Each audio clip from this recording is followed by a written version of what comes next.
That's good. Okay.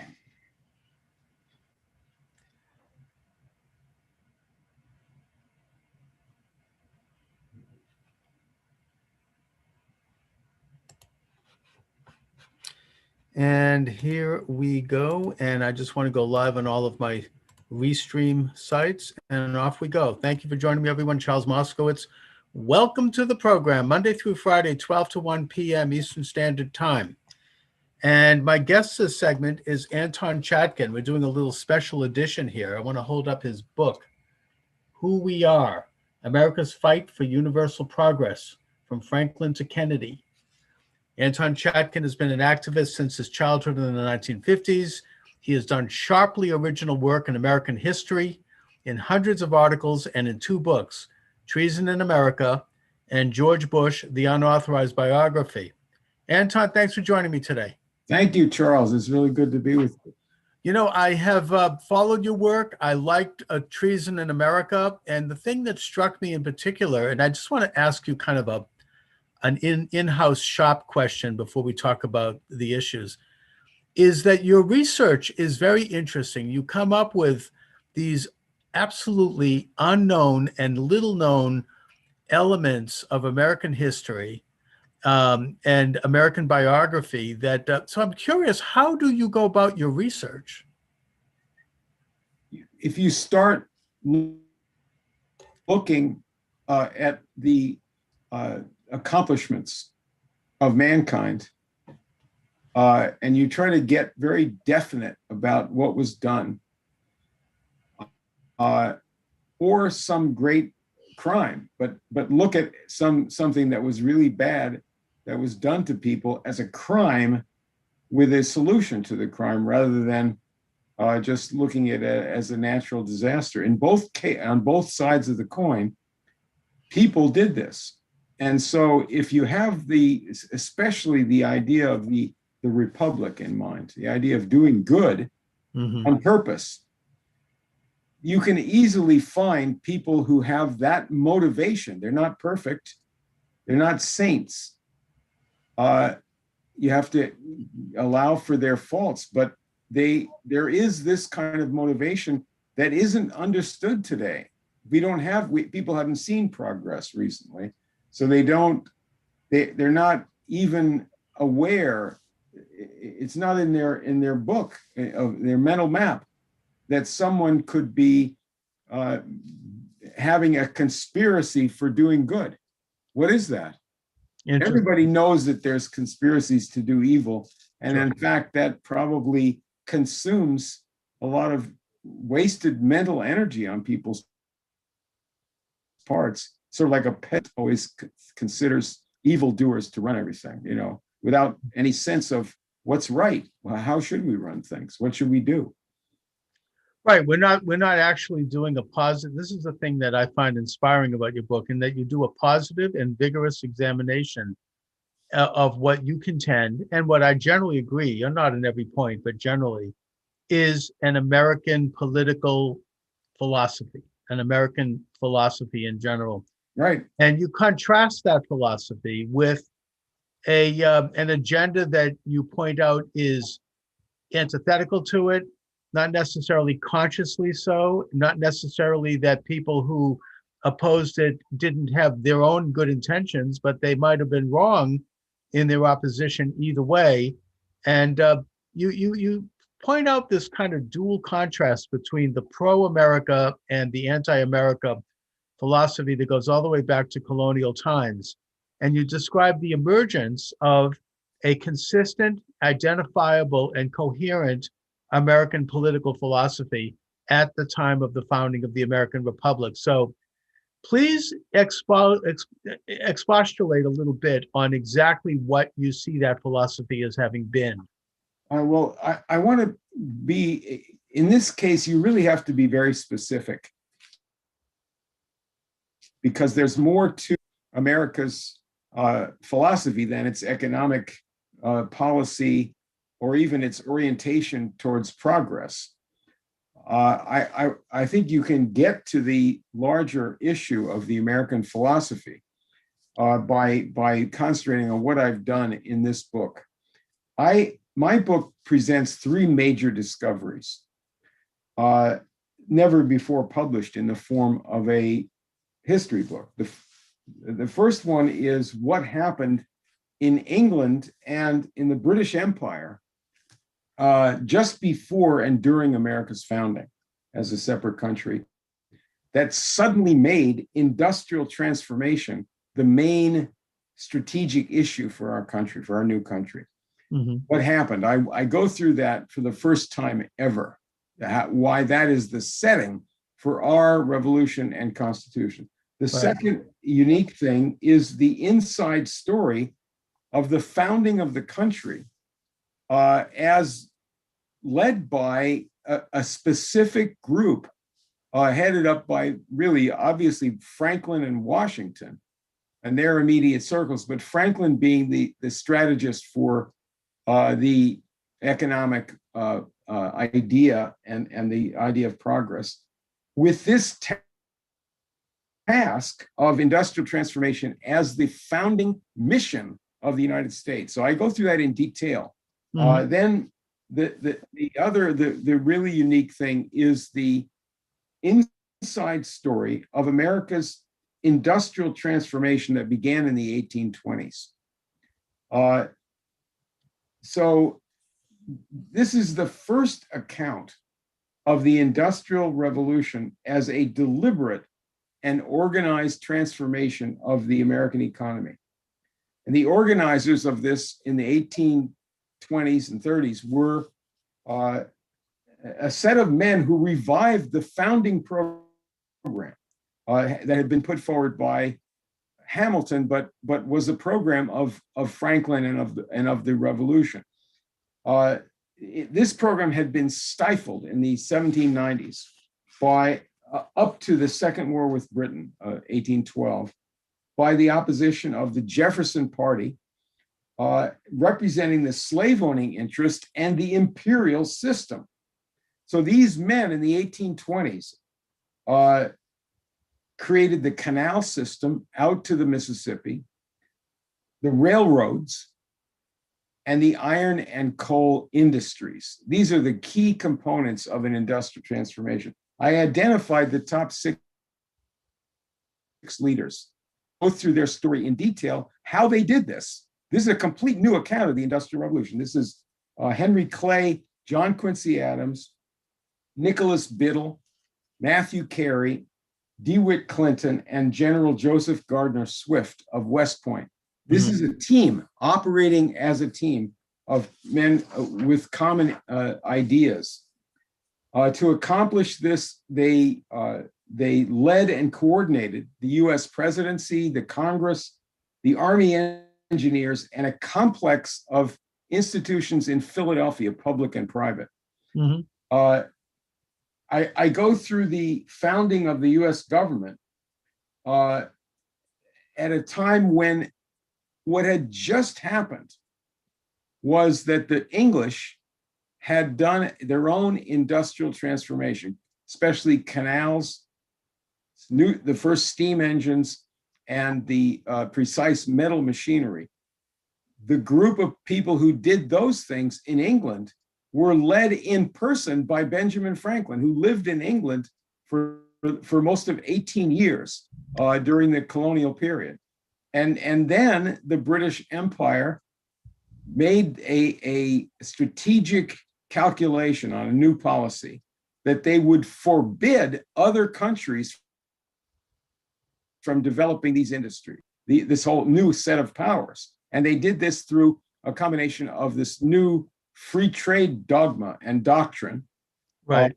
While they had a complete protection for their industries, and by intrigues, the meddling in other countries' affairs, usually covertly, to disastrous results. They did this in U.S., in Ireland, and in France.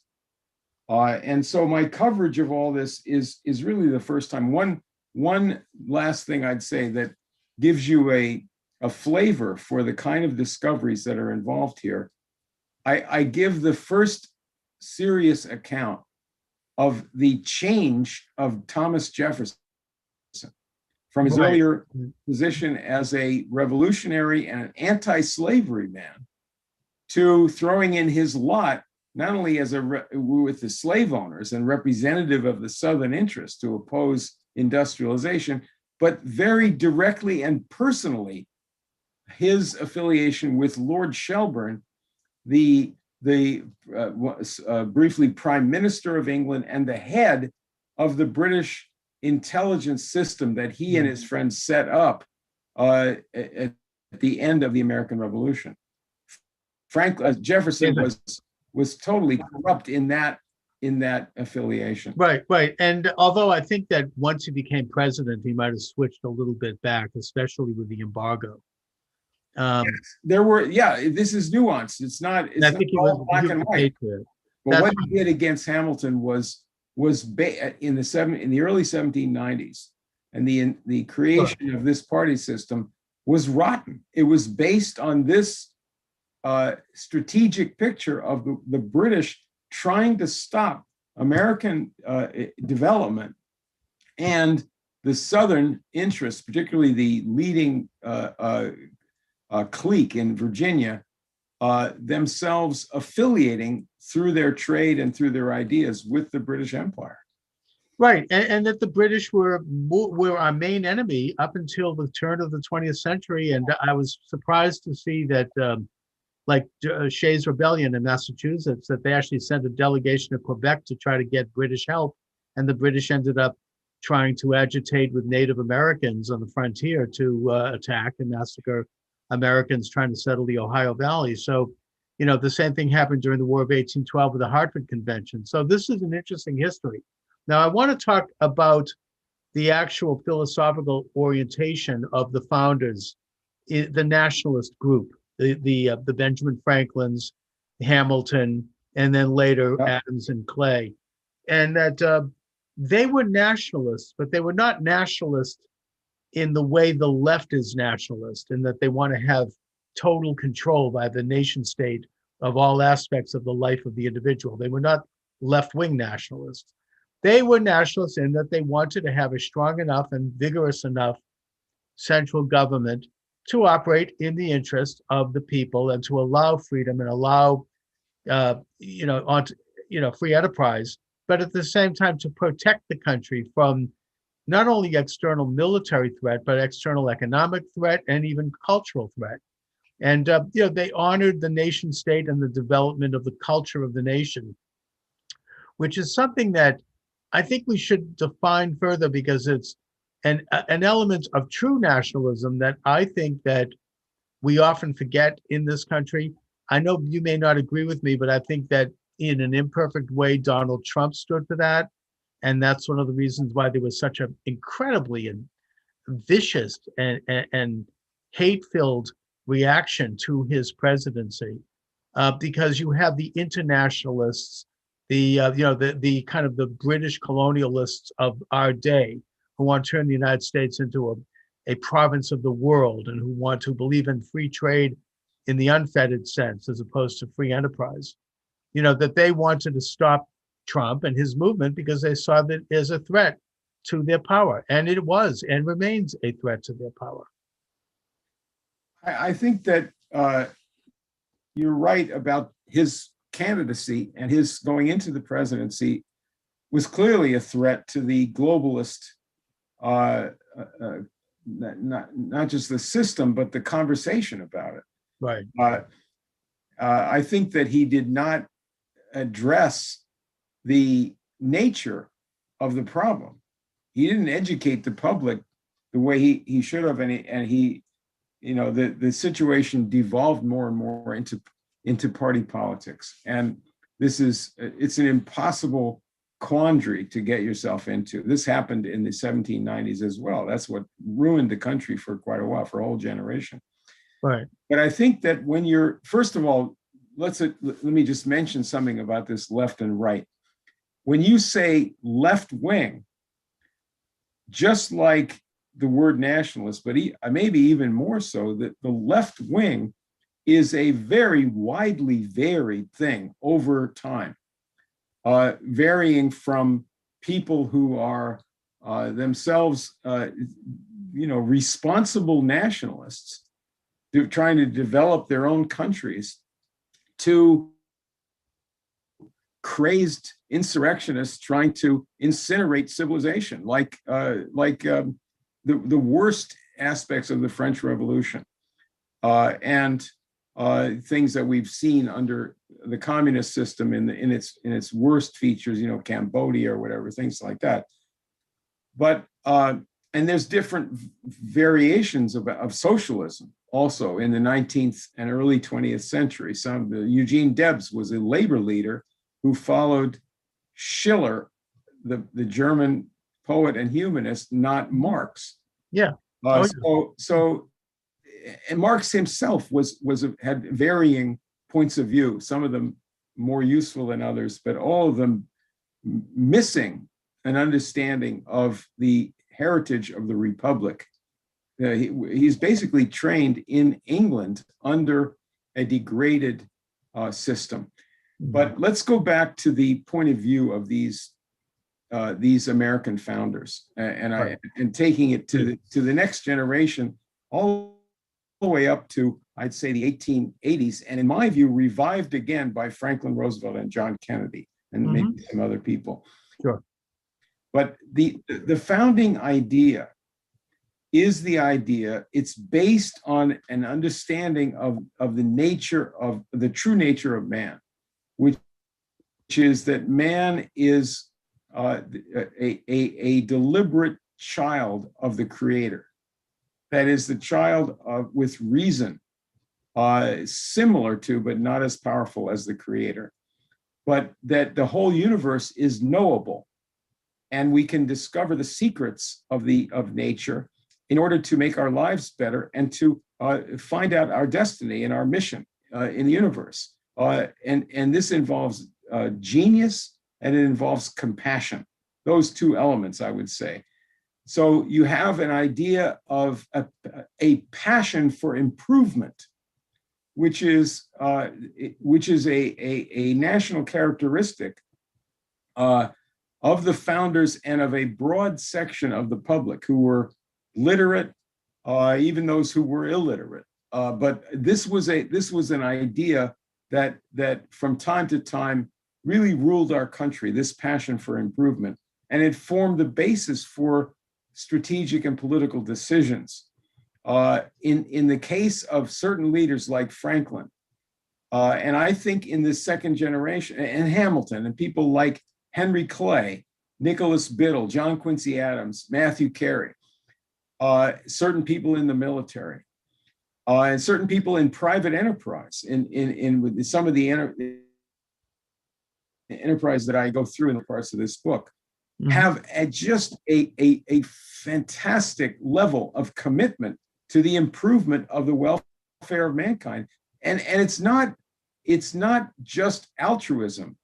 If you think about a child that's becoming a more mature person, the little child is excited by ideas, by new experiences, by gaining new powers, and is just, this is how they're led into doing some good for the world, right? Not by just preaching at them with some moral dogmas, although they need that structure. They do need the parental structure of that type. But what really leads them on is their own creativity and powers, which are natural to them, as long as they are encouraged. So think of the world today, or at any time really, when we would have these great projects where we would want to develop what's our mission today based on our needs: high-speed trains, nuclear power plants, in the future fusion power, the space program, science cities, and all of this to be accomplished by, in my view, must be accomplished by cooperation between the main countries, and that's the way you outflank the globalists and the imperial system. You have to nullify that system. And so if we do these things, what would be the attitude of the coming generation, the young people growing up into adults, while this kind of building was going on, high-speed trains, beautiful new cities, things that are exciting, the space program.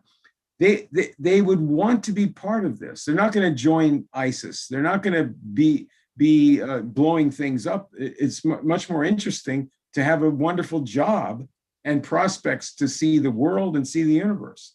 So this is the way you could restore really a moral sense to the public. These founders, by the way, had a very strong, what we would call religious orientation. It was not generally tied to strict church affiliation, but it was a sense, as I mentioned, of the man in the image of God, and that way you have rights that can't be taken away. They don't come from any person; they come from the Creator, and you have an identity that is dignified, has infinite potential, just like the Earth's and the universe resources are infinite in their potential. So we have an optimistic idea based on the nature of man as basically good. So that's the philosophy. Excellent. Thank you. I mean, you really laid it out, and I do think while you talk that our founding generation did have this sense of optimism, this sense of purpose, this sense of meaning that they could, in a sense, make a better world and make a better life for themselves. I mean, I think that the Jewish idea was, repair the world, tikkun olam, by showing truths and identifying truths, and in the process identifying that which is false. And that which is true is that which advances our civilization and elongs our life and develops a better standard of living, a greater happiness. I mean, I think this is what the Declaration of Independence talks about, and that rights do not come from the state, but they come from the Creator. And we are operating in a limited form as images of God. We can't know all truth. We can't know everything, but we can know a lot. And we can capitalize on the knowledge that we can find out and can identify and build on that to create a better life for ourselves. And I think that, when I think of the founding generation, I think of people that did believe in this. They were creating industry. They were anti-slavery. This was an old, regressive European idea that had been forced on the colonies. And that, in a sense, the way the British were behaving back then with the triangle trade and with denying the colonies the right to develop industry, they denied their right to have their own money, their own currency, their own bank. Instead, it had to go through the Bank of England, which was creating depressions. And their right to representative government, they were into fiat power. That is very much what the establishment internationalists are today. It's except in an informal way. They believe in unlimited free trade for them and informal government control without election. They leave in place the elected officials, but the real power continually resides, and this has been the case, especially since the early 20th century, I think with Wilson. I think that was a turning point to this sort of informal international cartel of business people and oligarchs, both on the business and cultural and political and even the religious level, who tend to usurp power from the average citizen under God. So, by getting back to the basic American ideals that this country was founded on and that were emulated by other countries around the world, we are once again realizing who we are and our purpose in the world. Who we are. That's the name of my book. Yeah, there you go. It's the first volume, was published in November. It's available on Amazon. It goes from the 1750s to the 1850s. This volume 2 that I'm working on now will take it from Lincoln through Kennedy. I was going to ask about that because I'm looking forward to it. I'm reading this book very carefully. I don't want to read. This isn't the kind of book you just breeze through. I'm up to just the part with the Shays Rebellion and how they tried to conspire with the British. That's just some of the intrigue that was going on there is really, unbelievable. I mean, I know that there was the Burr conspiracy, which helped the British in the War of 1812, and there was other traitorous activities. The idea being that the American independence, which is of course something that was trumpeted by our founding generations, including particularly John Adams, who's one of my favorite of the founding fathers. That they sought to keep the United States merged into this order, this Anglo, order, where we would be subjugated to this internationalism.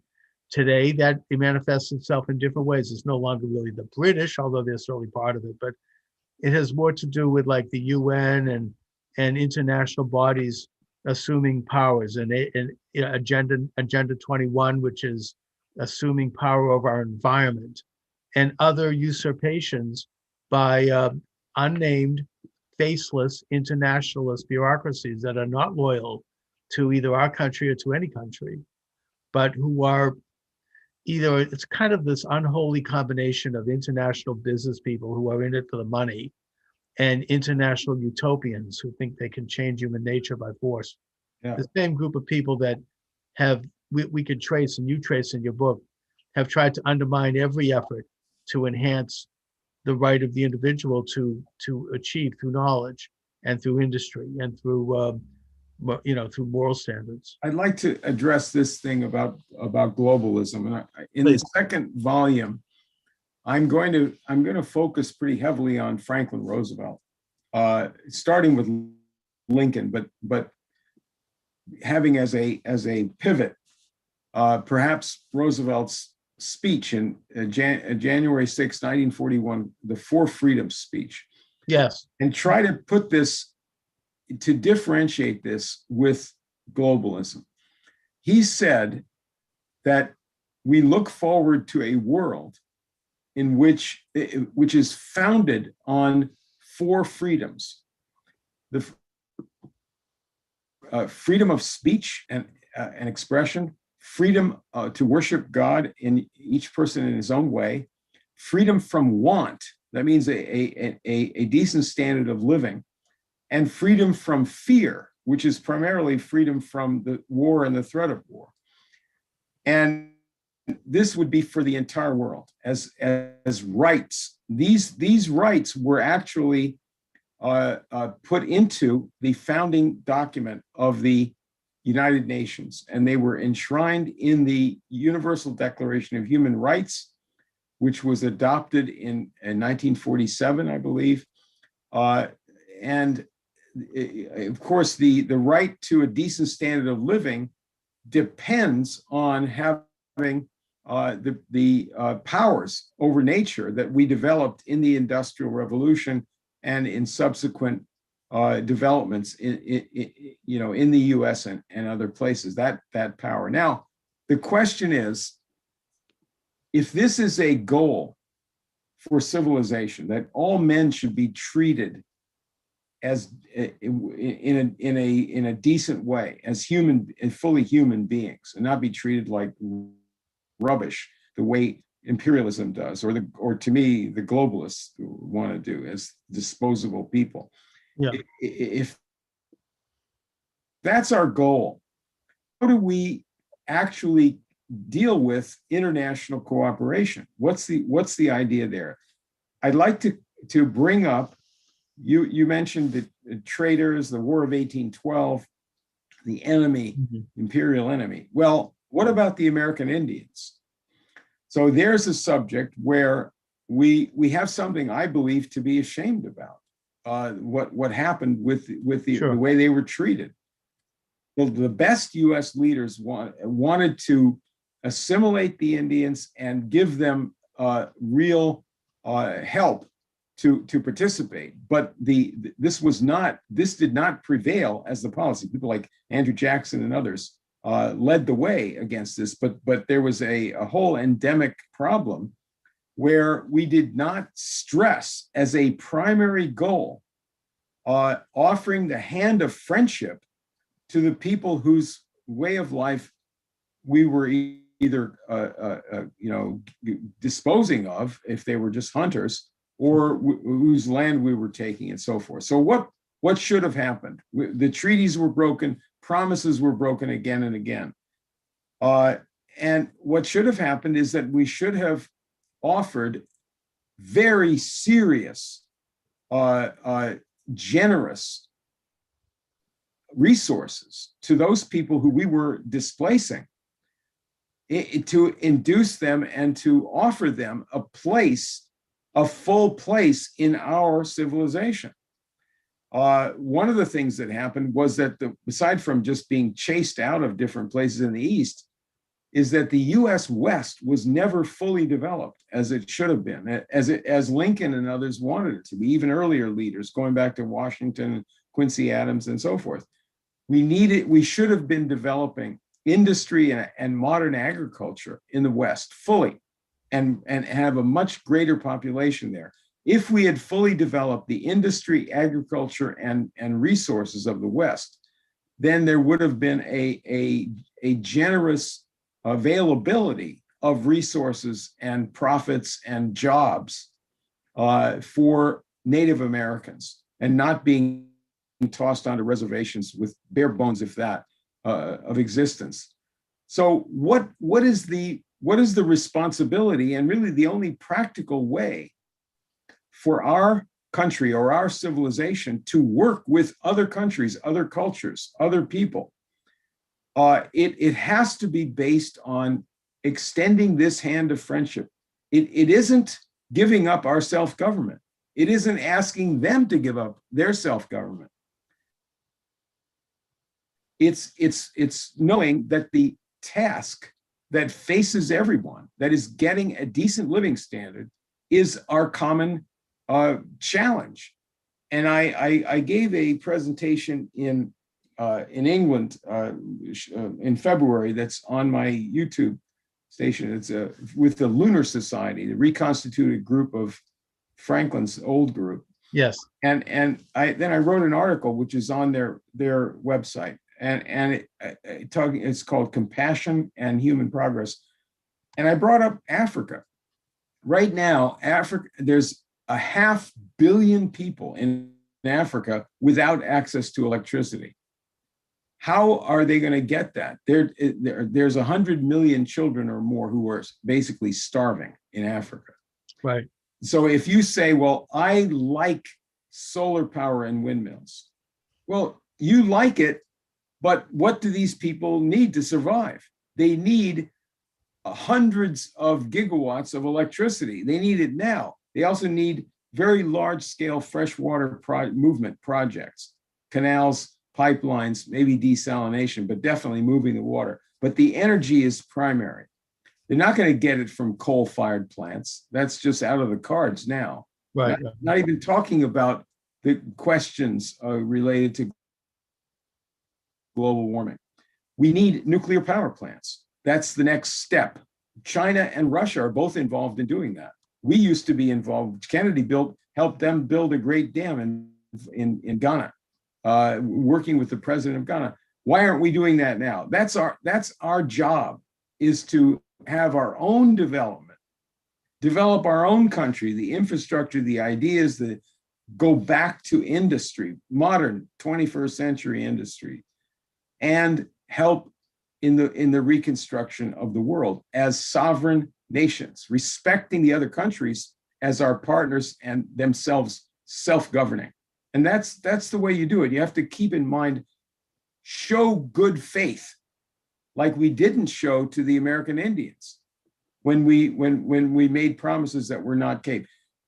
The same thing to our workers in America, the people who voted for Donald Trump and may have voted for Bernie Sanders, who were betrayed by the change in our philosophy and strategy after the murder of Kennedy. They lost their jobs, they lost their cities, they lost their future. That's a disgrace. How can you address that? They don't have faith in the establishment. The establishment betrayed them. So that's the root of the problem. So you have to show good faith. Don't say, well, we're going to cancel your automobile, or we're going to throw some form of shame on you, whatever. You have to have an approach that would have majority backing because it offers a real future for those people who can contribute and who are not now contributing. That's a racial issue. That's an issue of unemployment. That it brings in a lot of other questions. But I believe that in the recent decades, our society has failed. We're basically, in many respects, a failed state. And we have to go back to this earlier point of view that progress, industrial and scientific progress, is the right and the exciting prospect of ourselves and of mankind. And if we do that, we can solve any problem.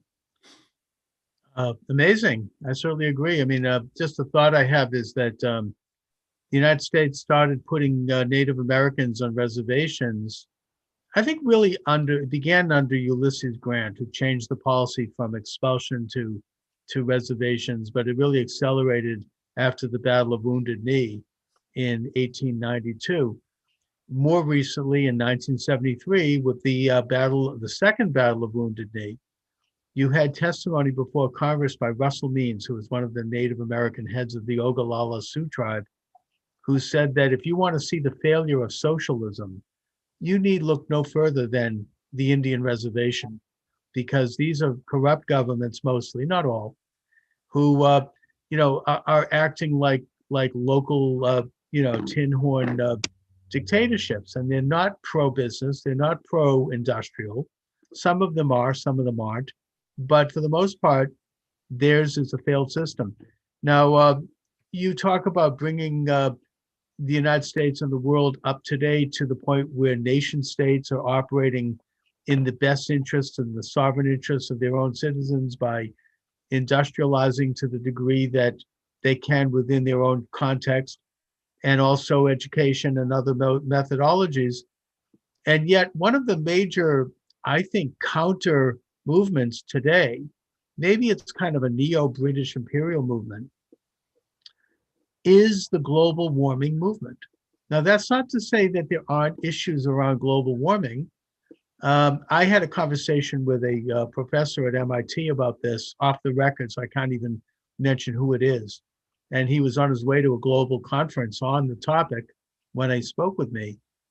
And he pointed out that, yes, there is climate change, but it's not this, sky is falling, henny penny, Chicken Little thing where like that Al Gore talked about. It's something that's happening in tiny, tiny increments. And everybody thinks they're a scientist now. Every time there's a weather moment, they think that they know something. And the result is a kind of a Luddite, anti-industrial attitude. Get rid, as described, I think, in the so-called New Green Deal. Get rid of airplanes. Return strictly to the locomotive. Get rid of cars and replace them with only electric cars. Wind power, all the rest. And these things are not necessarily bad things, but it's being done in an atmosphere and in a political zeitgeist that is anti-industrial, and that is anti-business, and that's anti-capitalism. I mean, it's uses an excuse to kind of slow down human society from advance. I mean, I think we need to have a combination of all these things to advance society. But how do you respond, Anton, to the global warming movement? And would you consider this to be the neo-colonial imperial movement? Certainly, the attitude of trying to smash up industrial progress goes way back in the imperial system. So it's definitely in origin an imperial movement, an imperial idea, counter to the idea of progress. If you look at a city in China, let's say, that has lots of air pollution, smog, you say, well, of course, we have to do something about that. If you look at congestion of traffic, you say, well, of course, we can't continue simply to double and triple the amount of cars on the highway. To get to the bottom of the question, you have to start with what are the rights of man? And what is your attitude towards that? Can you locate in yourself the compassion towards your fellow man, or have you become completely hard-hearted with some excuse for it? Whether it's a political excuse or an environmental excuse to say, to me, I don't care if those people die. And one of the questions I asked in this article for the Lunar Society was, do the lives of the poor matter? If you simply say that we're not going to have electricity, modern, powerful electricity for Africa, those people and those children in particular are going to die. Yeah. They don't have hospitals. They don't have sufficient food. They don't have anything. So do you have this compassion? So compassion is not sufficient in and of itself. It has to be connected to a way of solving problems, real human problems. That involves skill, it involves organization, it involves institutions, it involves material progress, physical progress. There are very well-known ways that these things can be done. Many of the things that are addressed hysterically by the worst fanatics involved in radical environmentalism can be addressed in a different way. For example, the question about automobiles. You don't ban automobiles. You don't need to ban automobiles. What you need to do is develop a really modern and effective for our time transportation system. Yeah. Automobiles are they in a sense they're outmoded, but if you ban them, you're just taking away people's freedom and not solving any problems. How do you get to work? Why must you be forced to go to work in a car? Why shouldn't the car just be for your personal use rather than forcing you to commute with thousands or millions of other unfortunate people like a cult that's all moving and stopped in traffic? It's ridiculous. The United States is way behind other countries.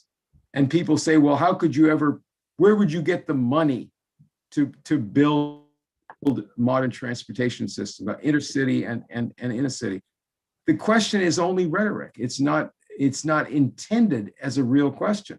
Mm-hmm. In order to find out where you get the money, study our history. How did we do it in the past? Don't just pose a question. Without innovation and invention.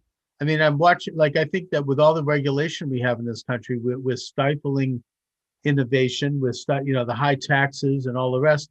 And I mean, I'm watching on YouTube and on TikTok, I'm seeing these videos of people who are developing ability for human beings to fly. And I'm not kidding. They actually have the mechanism by which they show these guys jumping off the cliff, and they've got these machines and they're flying and gliding, and it's incredible.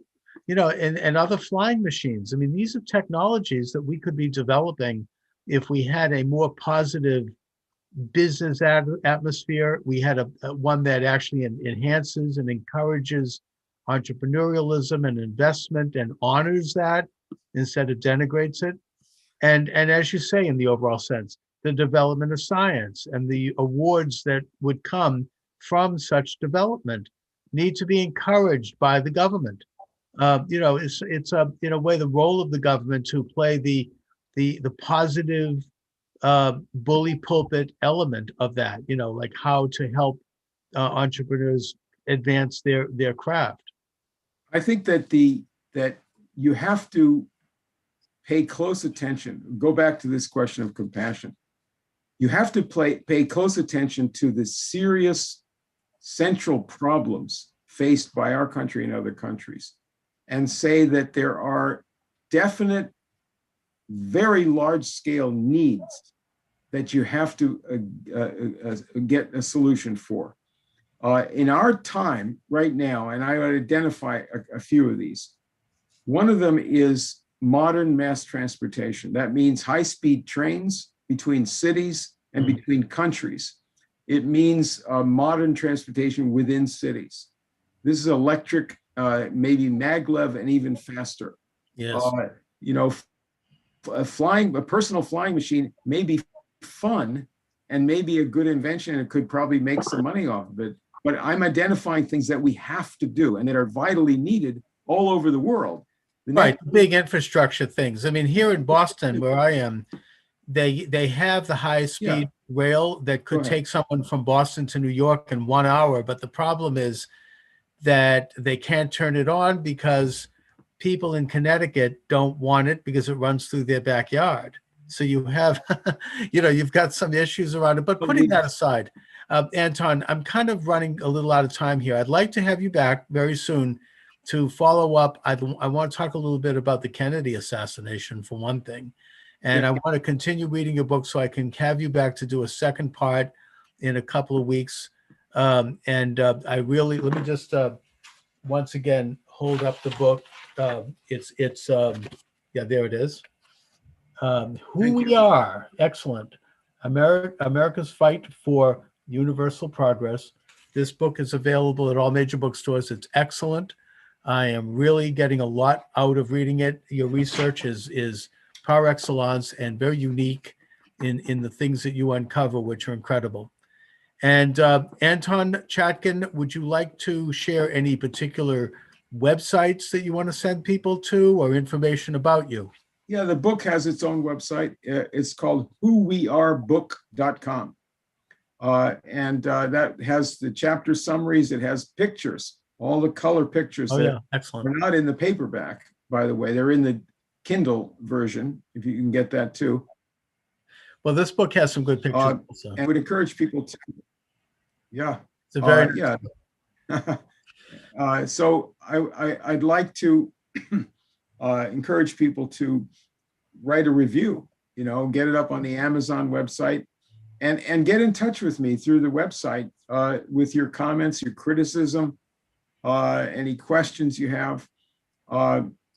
I'd love to talk about the modern issues, like you discussed. You mentioned Kennedy. I think that to sum it up, one thing Donald Trump could have done that he didn't do, if he wanted to really stir things up, is simply ask a couple of questions before the public. I'd say 2 questions. We don't know who killed John Kennedy. There was no trial. The public has a right to know, and we should have a serious inquest. And then the other question is that we changed our system after he was murdered. Who did that, and why did they do it? And was the earlier orientation better than what came after?